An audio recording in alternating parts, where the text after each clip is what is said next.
Voda v lidském těle. V těle se prvek vody projevuje v ledvinách a v močovém měchýři a jeho meridiánech. Tyto orgány ovládají funkce vody jako například metabolismus tělesných tekutin, posilují fyziologické funkce plic a pomáhají udržovat pravidelné dýchací pohyby. Ovládají reprodukční funkce, řídí kosti a mozek a oběh vody v organismu. Podíváme se na ledviny z pohledu západní medicíny, abychom si trošku přiblížili jejich funkce.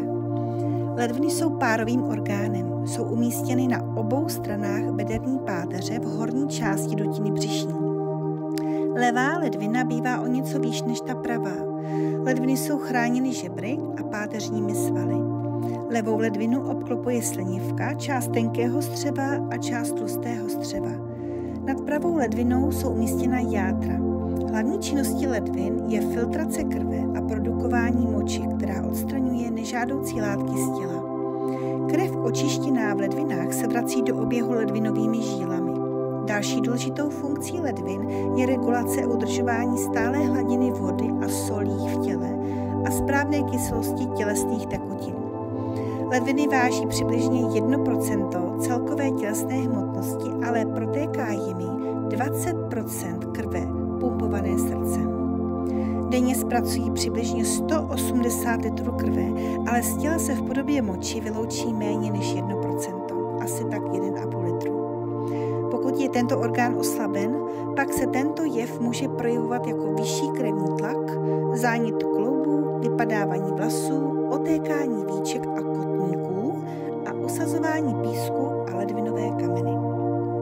Pokud bychom se měli podívat na ledviny z pohledu čínské medicíny, pak ten je označován jako plný orgán, který má z pohledu čínské medicíny označený jinový orgán. Ledviny jsou orgánem, kde se ukládají vnitřně nespracované životní situace. Místem, kde se ukládají výměšky.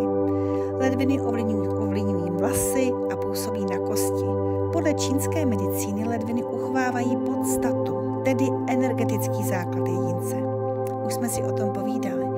Tato podstata, vrozená či, byla vytvořena početím při spojení rodičovských podstat a je odpovědná za růst, reprodukci a vývoj.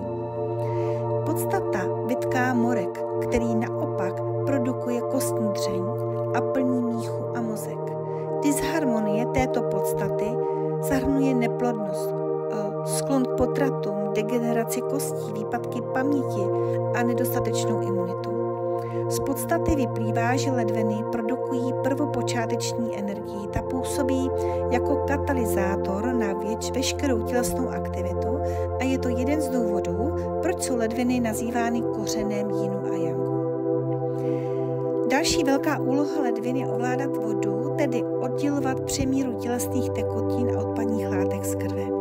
Jestliže je ledvinová energie slabá a nestačí kontrolovat vodu, objevují se potíže jako otok, který zadržujeme v našem těle mnoho vody. To má opět zase souvislost se srdcem. Ještě bychom si měli říct něco o psychologickém aspektu ledvin. Ledviny jsou orgánem učení. Učení je osvobození od strachu, který můžeme dosáhnout buď tím, že se vědomě nebo podvědomě postavíme strachu čelem, anebo se od strachu vědomě osvobodíme.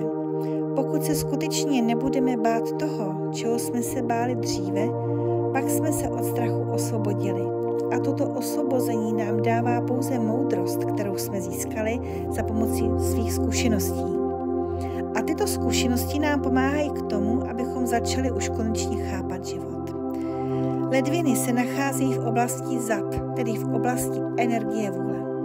Psychologicky vzato v ledvinách sídlí vůle. Energie vůle dohlíží na náš duchovní růst a kontinuitu. Je spojena s odhalováním našeho osudu a je prostředkem našeho sebenaplnění, touhy po vytrvalosti a také životní síly. Ledviny jsou považovány za řídící světlo, které zahřívá yin a yang v těle a odpovídá za energii vznikající jejich vzájemnou interakcí. A v tomto ohledu stělesňují ledviny vodu coby zdroj všeho. Všechny tělesné orgány získávají yin a yang, tedy vodu a oheň ze zásob yinu a yangu v ledvinách. je to náš zdroj. Bohužel dysfunkce v tomto případě může přivodit jak nedostatek jinu, tak jangu, či obou. A další důležitá věc je, že podle čínské medicíny ledviny ukládají esenci. Esence neboli king je energie ve zhuštěné podobě, která dodává organismu substanci a pomyslnou jiskru.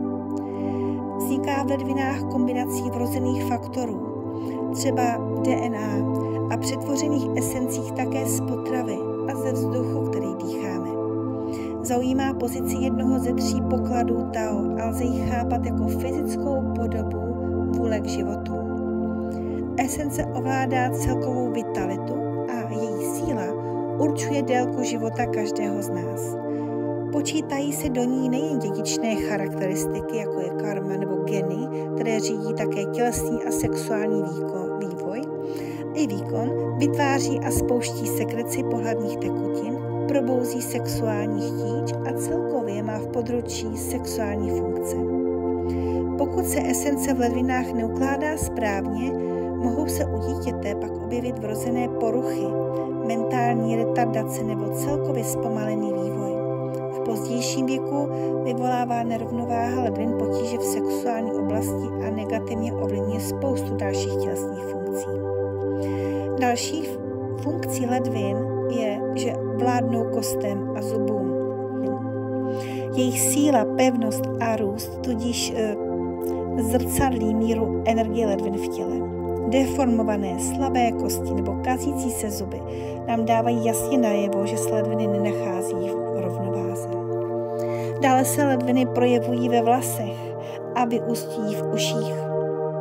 To znamená, že celkovou vitalitu ledvin můžeme posuzovat podle kvality vlasů, ať už jsou silné či tenké, lesklé či matné, mastné či suché, mají sytou barvu nebo jsou šedivé. V každém případě jejich jas odráží vnitřní jas ledvin a jejich esence.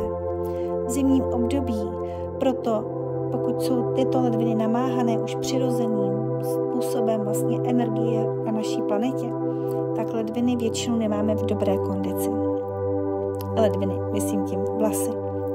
Stejným způsobem se také stav ledvin projevuje na uších a na sluchu.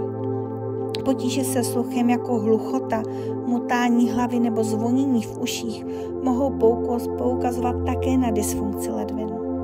Ledvinová energie má však dosah i na jiný rozměr poslechu. Pokud jsme napojeni na svoji hloubku, jsme schopni slyšet i ostatní a opravdu vnímat to, co nám chtějí říci. Na rozdíl mezi poslechem, slyšením a nasloucháním a vyslyšením je obrovský rozdíl. Pak další je že ledviny bývají taktéž nazývány systém žláz ledvin a nadledvin. To jen k tomu malinko řeknu. K ledvinám se v moderním západním pojetí řadí také funkce adrenalinových žláz na ledvinkách a vůbec celý endokrinní systém. Endokrinní žlázy vytvářejí totiž hormony zastávající sexuální a růstové funkce a tedy odpovídají činnosti ledvin jako takových. No a ledviny si berou energii z plic, to možná málo kdo ví. Do ledvin se dostává plicemi přijatý a přetvořený vzduch, z něhož se následně v ledvinách vytváří právě yin, yang a esence. Ledviny přijímají vzduch vdychovaný plicemi. Díky správné činnosti a dostatečné či ledvin přijímáme energii ze vzduchu a posíláme ji do našich nejhlubších struktur. Ledviny pozor vdechují a plíce vydechují. Proto například je logické, že čínská medicína řeší různým způsobem léčbu astma. A to v závislosti od toho, zda má dotyčná osoba problém s nadechováním nebo s výdechem.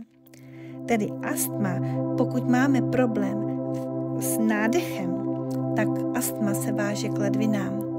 Pokud máme problém s výdechem, tak máme potíže v plicích. No a fyziologická struktura nebo tekutina ledvin jsou sliny. V ústech je dvojí základní vylučování slin. Tento typ patří k elementu země a ten druhý je řízen nervovým systémem a začíná, když se buňka naplní produkovanými látkami a následně vytvoří ale vyloučí obsah pomocí takzvané exocytózy. Slinit tedy začínáme, pokud reflexně ucítíme jídlo. A druhý typ sekrece slin představuje slina řízená elementem vody. V té se koupou zuby. Zuby máme vždy vlhké, abychom mohli mluvit, a rty se při mluvení neslepovaly.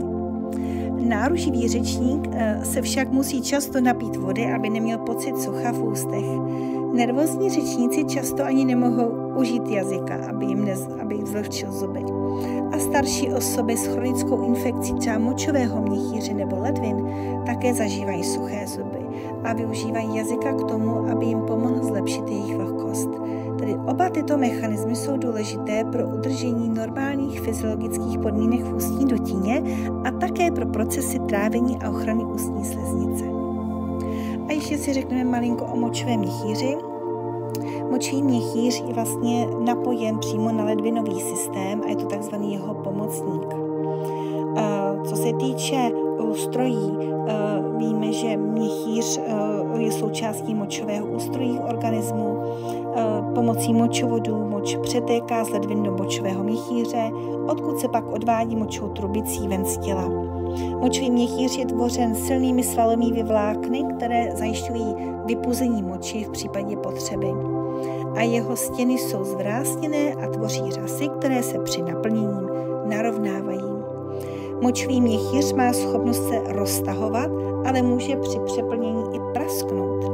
Ledviny a močový měchýř jsou navzájem propojeny. U dospělých je prázdný močový měchýř uložený v malé pánvi a vystupuje do dutiny břišní, když je naplněný. U mužů je uložen výše v pánvi mezi stytkou kostí vpředu a konečníkem vzadu.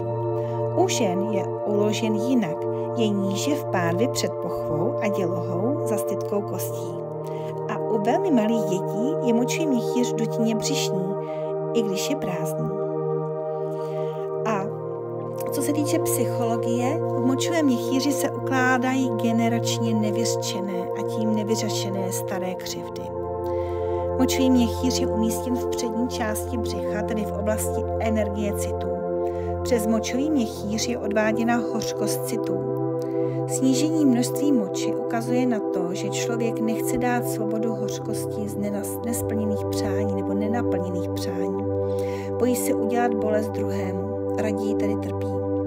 Těmi druhými jsou nejčastěji rodiče, milovaný partner, děti. To znamená, že v nich vidíme špatné a současně obvinujeme sebe sami z toho, že jejich život není v souladu.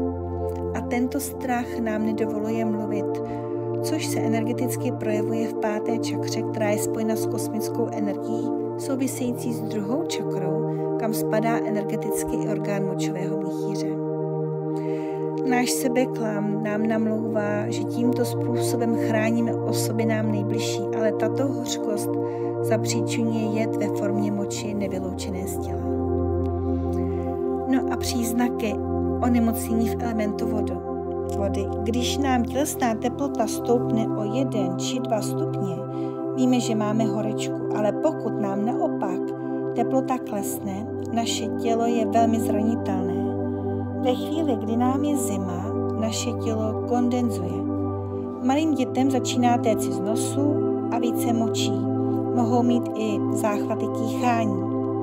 Necháme-li je v chladu, jejich meridiány, to znamená energetické cesty, se ucpou, energie bude stagnovat a děti dostanou horečku. Každý, kdo náhle prochladne, se následně potřebuje vymočit. Ten, kdo má často studené nohy, je nervóznější a má také strach v situacích, kdy se má rozhodnout, a tím tedy má tento element oslaben.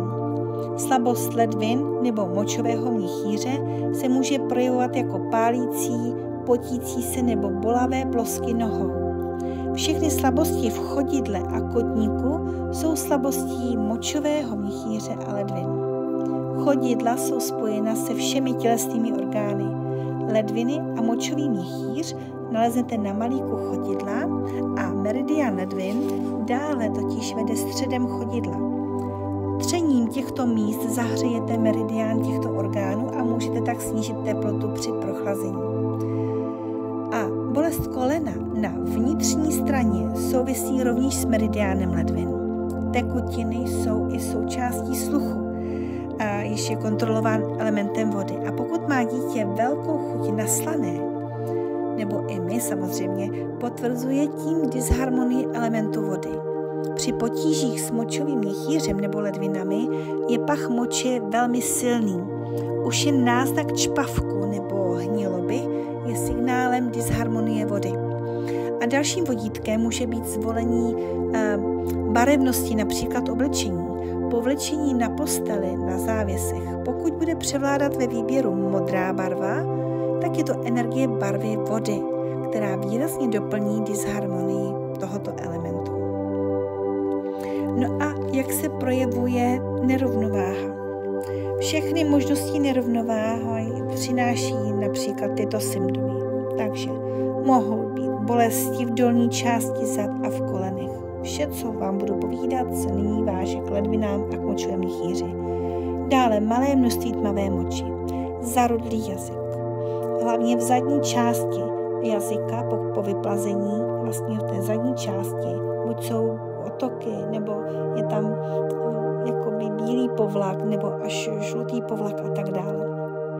Odpolední horečky, potom zarudnutí tváře, nikoli celého obličeje, takzvané malarické zarudnutí. Nespavost patří k ledvinám, noční pocení, pocit horka na dlaních a chodidlech.